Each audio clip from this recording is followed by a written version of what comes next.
উপস্থিত সুধী, মাননীয় প্রধানমন্ত্রী। বিসমিল্লাহির রহমানির রহিম। আজকের ফ্যামিলি কার্ড অনুষ্ঠানের সম্মানিত সভাপতি জনাব ডক্টর জাহিদ, উপস্থিত বিশেষ অতিথি বেগম ফারজানা, উপস্থিত সম্মানিত অতিথিবৃন্দ, মেম্বার অফ ডিপ্লোম্যাটিক কমিউনিটি, উপস্থিত কড়াইলবাসী, সাততলাবাসী এবং ভাসানটেকবাসী, আসসালামু আলাইকুম। আজকে এই অনুষ্ঠানটি আমাদের জন্য অত্যন্ত একটি গুরুত্বপূর্ণ অনুষ্ঠান, একটি স্মরণীয় দিন এবং একটি ঐতিহাসিক অনুষ্ঠান। প্রথমেই আমি আল্লাহ রাব্বুল আলামিনের দরবারে হাজারো শুকরিয়া, লক্ষ কোটি শুকরিয়া আমি আদায় করছি। নির্বাচনের মাধ্যমে বর্তমানে বাংলাদেশে জনগণের কাছে জবাবদিহিমূলক, জনগণের প্রতিনিধিমূলক একটি সরকার প্রতিষ্ঠিত হয়েছে। এই সরকারকে এই দেশের মানুষ নির্বাচিত করেছেন। স্বাভাবিকভাবে এই সরকার এই দেশের মানুষের কাছে জবাবদিহি করতে বাধ্য। সম্মানিত উপস্থিতিবৃন্দ, আজকের এই অনুষ্ঠানটি বা এই অনুষ্ঠানকে কেন্দ্র করে যে কারণে আমরা এখানে আজকে উপস্থিত হয়েছি, এটি বহু বছর যাবৎ বাংলাদেশ জাতীয়তাবাদী দল পরিকল্পনা গ্রহণ করেছে। বাংলাদেশের জনসংখ্যার অর্ধেক জনসংখ্যা হচ্ছে নারী। আমরা দৃঢ়ভাবে বিশ্বাস করি এই অর্ধেক জনসংখ্যাকে যদি আমরা পেছনে রাখি, এই অর্ধেক জনসংখ্যাকে যদি আমরা এম্পাওয়ার না করি, তাদেরকে যদি ক্ষমতায়ন না করি, শিক্ষা এবং অর্থনৈতিকভাবে তাদেরকে যদি ক্ষমতায়ন আমরা না করতে পারি, তাহলে অবশ্যই দেশকে কোনোভাবেই সামনে এগিয়ে নিয়ে যাওয়া সম্ভব না। আপনাদের নিশ্চয়ই সকলের খেয়াল আছে, এর আগে বিএনপি সরকার যখন দেশ পরিচালনার দায়িত্বে ছিলেন, দেশনেত্রী বেগম খালেদা জিয়া যখন দেশ পরিচালনার দায়িত্বে ছিলেন, সেই সময় সমগ্র বাংলাদেশে তিনি নারীদের শিক্ষা ব্যবস্থা, স্কুল পর্যায় থেকে ইন্টারমিডিয়েট লেভেল পর্যন্ত শিক্ষা ব্যবস্থাকে বিনামূল্যে করার ব্যবস্থা করেছিলেন। সেই শিক্ষিত নারী সমাজকে আজকে আমরা অর্থনৈতিকভাবে এম্পাওয়ার করতে চাই, অর্থনৈতিকভাবে তাদের সচ্ছলতা গড়ে তুলতে চাই, এবং সেই লক্ষ্যকে সামনে রেখেই বর্তমান সরকার গঠনের আগেই পরিকল্পনা গ্রহণ করেছে কিভাবে নারীদেরকে আমরা ক্ষমতায়ন করব, অর্থনৈতিকভাবে সচ্ছল করে গড়ে তুলব। এবং তারই অংশ হিসাবে আজকে এই ফ্যামিলি কার্ড আমরা সমগ্র বাংলাদেশে পর্যায়ক্রমিকভাবে ইন্ট্রোডিউস শুরু করলাম। আজকে আমরা প্রাথমিক পর্যায়ে, আপনারা নিশ্চয়ই এর মধ্যে বক্তব্য শুনেছেন, প্রাথমিক পর্যায়ে আমরা যেহেতু সরকারের কিছু নিয়ম নীতি আছে, আমাদেরকে সেই সকল নিয়ম নীতির মধ্যে দিয়ে আমাদেরকে একটি কাজ শুরু করতে হবে, এবং সেই নিয়ম নীতির অংশ হিসাবেই প্রথমে পাইলট প্রজেক্ট করতে হবে। সমগ্র বাংলাদেশে 14টি জায়গায় বা 14টি উপজেলায় এই কাজ শুরু হয়েছে। এর ভেতরে এই মুহূর্তে প্রায় 37,000 নারী অংশগ্রহণ করছেন। আমাদের এই কড়াইল এলাকা, ভাসান এলাকা এবং সাততলা, এই 3টি এলাকায় প্রায় 15,000 নারীকে এই কার্ডের সুবিধার আওতায় আজকে নিয়ে আসা হয়েছে।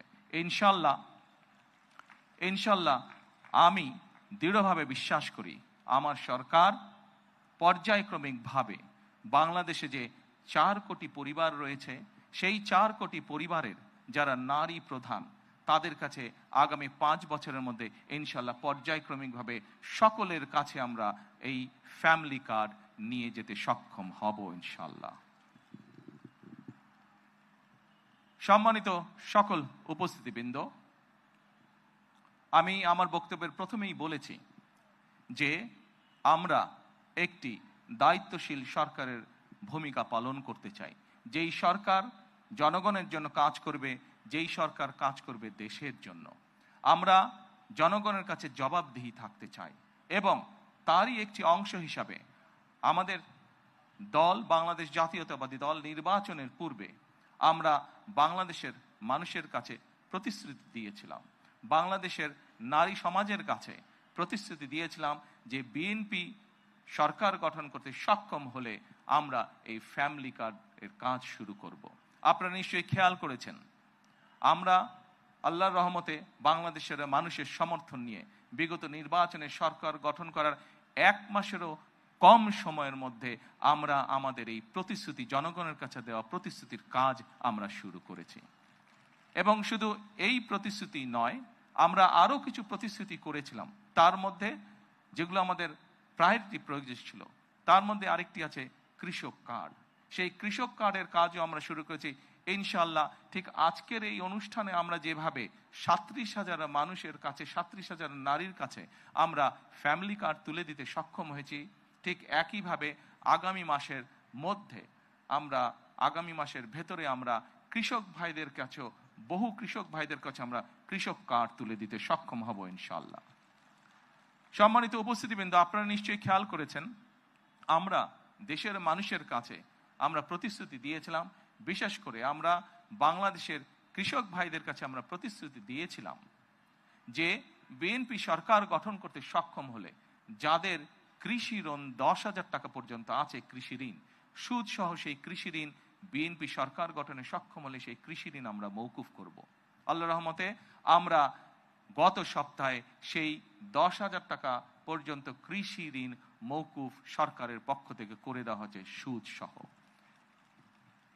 এইভাবে একে একে আমরা জনগণের কাছে দেওয়া প্রতিশ্রুতিগুলো, যেই প্রতিশ্রুতিগুলো পূরণের মাধ্যমে জনগণের ভাগ্যের পরিবর্তন হবে, যেই প্রতিশ্রুতিগুলি পূরণের মাধ্যমে, একটি সরকারের প্রতিশ্রুতি পূরণের মাধ্যমে দেশের ভাগ্যের পরিবর্তন হবে, জনগণের ভাগ্যের উন্নয়ন ঘটবে, সেই প্রতিশ্রুতিগুলো আমরা ধীরে ধীরে পর্যায়ক্রমিকভাবে যে কোনো মূল্যে পূরণের চেষ্টা করব। আজকে এই ফ্যামিলি কার্ড ব্যক্তিগতভাবে আমার জন্য আজকের দিনটি খুবই ইমোশনাল।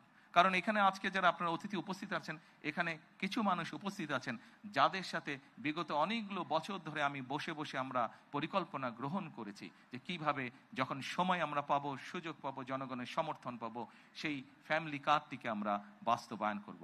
আল্লাহ তাআলা রব্বুল আলামিনের রহমতে আজকে আমাদের সেই দিনটি উপস্থিত, যেই দিনে আমরা আমাদের এই প্রতিশ্রুতি রক্ষা করতে সক্ষম হয়েছি। সেজন্যই আজকে আমার জন্য যেমন একটি ইমোশনাল দিন, আমি মনে করি আমার সরকার এবং আমার দল, বাংলাদেশ জাতীয়তাবাদী দলের জন্য একটি ঐতিহাসিক এবং একটি ইমোশনাল দিন আজকে। সম্মানিত সকল উপস্থিতিবৃন্দ, সম্মানিত সভাপতি সহ মঞ্চে উপস্থিত অতিথিবৃন্দ, আসুন, এই দেশটি আমাদের প্রথম এবং শেষ ঠিকানা। এই দেশের মানুষের প্রত্যাশা বর্তমান নির্বাচিত সরকারের কাছে অনেক, সেটি আমরা বুঝতে পারি।